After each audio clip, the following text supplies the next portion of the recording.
In 1986, a male model stepped into a tiny studio in Los Angeles. He didn't write songs.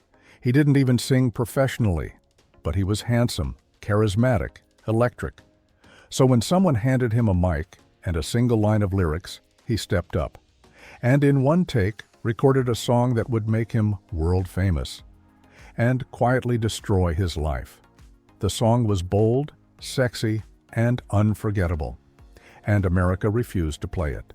How does one song make you a legend and leave you with nothing? Before we dive into the wild, untold truth of Paul Lekakis and the song that both made and destroyed him, hit subscribe and join RetroWaves, where we revive the stars the world forgot and tell the stories no one else dares to, because behind every retro hit is a life that never made the charts. To understand how a fashion model with no musical experience accidentally created one of the most controversial club hits of the 80s, we have to rewind, not to the Billboard charts, not to the award shows, but to a dark, sweat-filled club in West Hollywood where strobe lights flashed across a sea of shirtless bodies and a barely known 21-year-old said yes to a song that would become both his ticket to fame and the anchor around his neck. That song was Boom Boom, Let's Go Back to My Room, and it never left him alone again.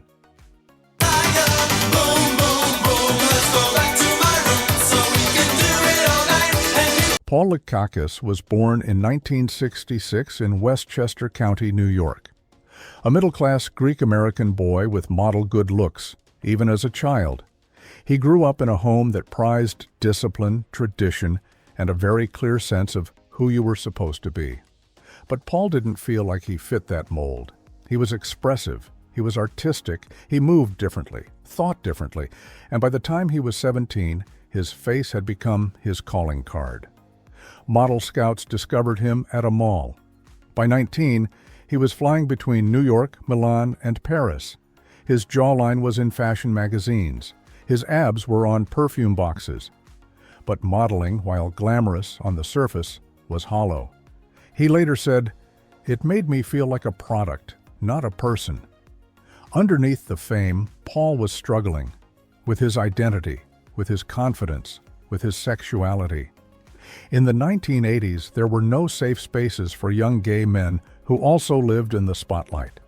So in search of freedom, he moved to Los Angeles and found something completely different. West Hollywood in 1985 wasn't just a place, it was a rhythm. Neon signs reflected off sweat-soaked walls. Every night the dance floors came alive with music, laughter, and liberation. Paul found peace there. Not on magazine covers, but in movement. He became a regular at the clubs, not famous, but famous adjacent. People recognized him even if they didn't know why. One night he caught the attention of two local producers. They weren't big names, just guys with a drum machine and an idea. They liked his look, his confidence, his vibe. "Want to try a song?" they asked. Paul shrugged. "Sure." They took him to a makeshift studio. More of a closet, really. They played a beat, simple, catchy. 4-on-the-floor rhythm with synth stabs and bounce. Then they handed him a lyric, one sentence. "Boom, boom, boom, let's go back to my room." It was bold, obvious, borderline ridiculous, but Paul got it immediately. He smiled, and in one take, literally one take, he recorded the vocals. No training, no retakes, no polish, just pure energy and sexuality. They pressed it to vinyl and handed it to a few underground DJs in Europe.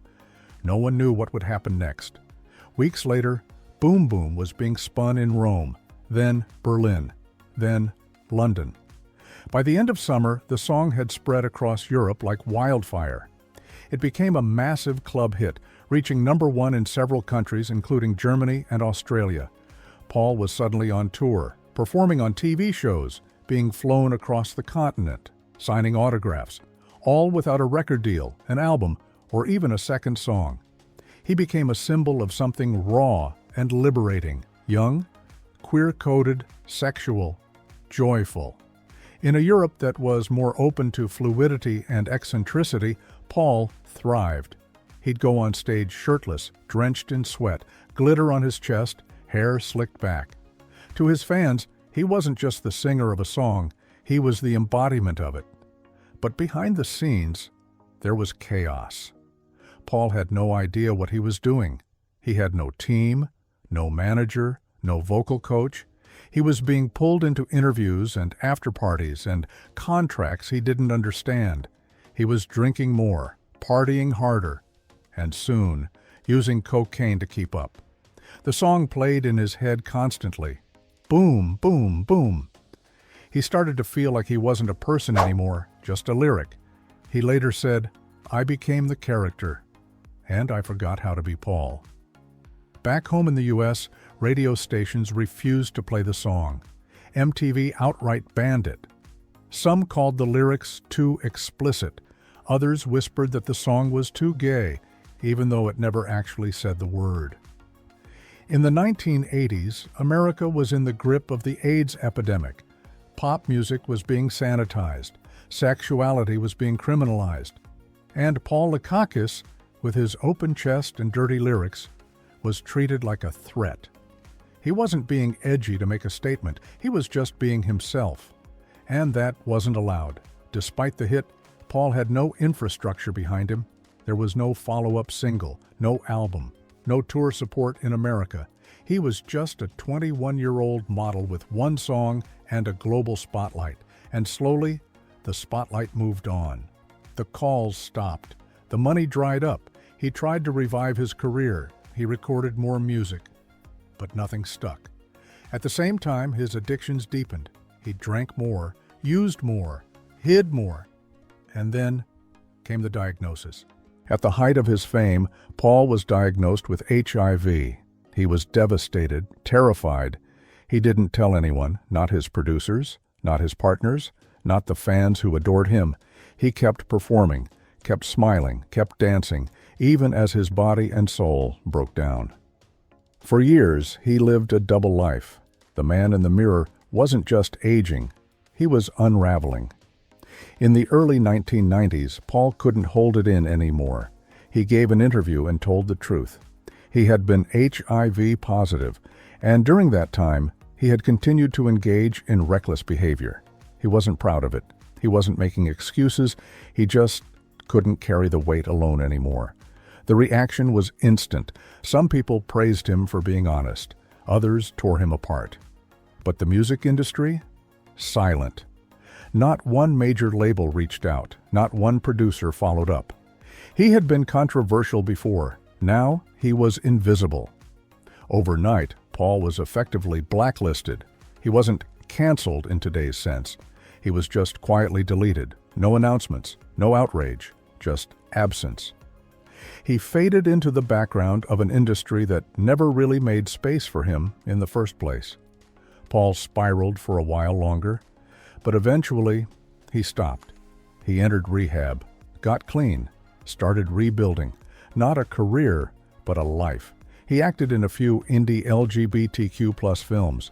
He recorded again, slowly, independently, and in 2009 he did something powerful. He re-recorded Boom Boom, with full control, full rights, full ownership. This time, it wasn't just a dance hit, it was his. In the years that followed, Paul embraced his legacy. He began performing again at Pride festivals, 80s throwbacks, and queer cultural events. Fans would sing along, word for word, but now they knew the story behind the beat, the pain, the silence, the resilience. Paul didn't pretend to be a pop star anymore. He was something better, a survivor. He later said, "I'm not ashamed of who I was. That song didn't destroy me. It just showed me who I really was." Today, Paul Lekakis lives quietly. He occasionally performs. He smiles more. He talks openly. Boom Boom still plays in clubs, gyms, and TikToks, but for those who know the full story, it means more. It's no longer just a cheeky lyric. It's a timestamp, a symbol, a battle survived. So what do you think? Was Paul Lekakis ahead of his time, or simply too honest for the world he entered? And what other one-hit wonder deserves a second chance? Drop their name in the comments and we might bring them back to life right here on RetroWaves.